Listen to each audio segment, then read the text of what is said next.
So one of the most important things about Han is having to know where your enemies are at all time.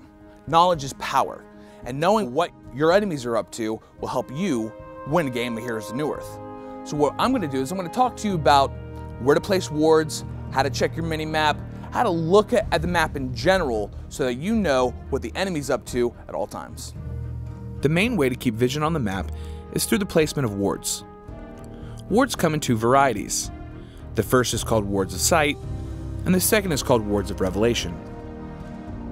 Wards of Sight can be placed anywhere on the map, and it will provide vision in a 600 radius around the location it was placed.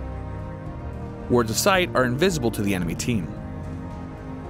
These should be placed in strategic locations that will allow you to maintain map control and stay relatively safe from enemy ganks. Wards of Sight provide such a huge advantage to a team that it is only right to provide an efficient counter. This counter comes in the form of Wards of Revelation. Wards of Revelation will reveal the location of anything invisible to your team, such as Wards of Sight or even invisible heroes themselves. Knowing where the normal Wards of Sight locations are will help you in counter warding so that the enemy team will lose its map control and vision around the map. Defensive warding is simply placing Wards of Sight around your side of the map so that you can see incoming enemy heroes and prepare to retreat or surprise them with an attack. It is generally good to place defensive wards all game, but especially when your team is playing against a very aggressive enemy. These are some of the key locations for defensive ward placements. This ward covers the rune location and the entrance to your jungle. This is a lane ward which helps your carry farm and will show if any enemy heroes enter the jungle. This ward covers the ancients, which you tend to farm often. Offensive warding is the act of placing wards around the enemy's side of the map so that you can see their movement and playing ganks on opponents who stray away from their allies. These are some of the key locations for offensive wards. This ward covers the entrance to the enemy's jungle and will reveal any enemies that might be waiting for you. This ward is placed on the high ground to reveal a large amount of the enemy's jungle. This ward is placed at the enemy's rune location, which also shows you an entrance into the enemy's jungle. This can be placed in various locations.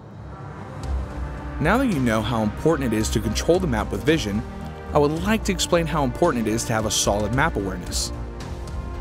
In the lower left-hand side of the interface, you will see a mini-map. The map will show you the location of all your teammates and any wards you have placed on the map. It will also reveal any enemy hero that is not in fog and visible to your team. While you're playing a game of Han, you should always be looking at your mini-map to check the locations of your team and the enemy team. If players of the enemy team are missing, you should be wary of your location and realize that a gank could be coming your way. It is also important to communicate to your team when the enemy has left their lane. You can do this by calling MIAs like this.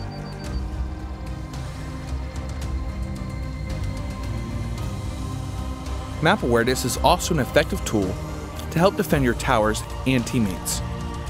With the help of a homecoming stone, I can see my allies are in trouble and TP to give them assistance before they are overrun.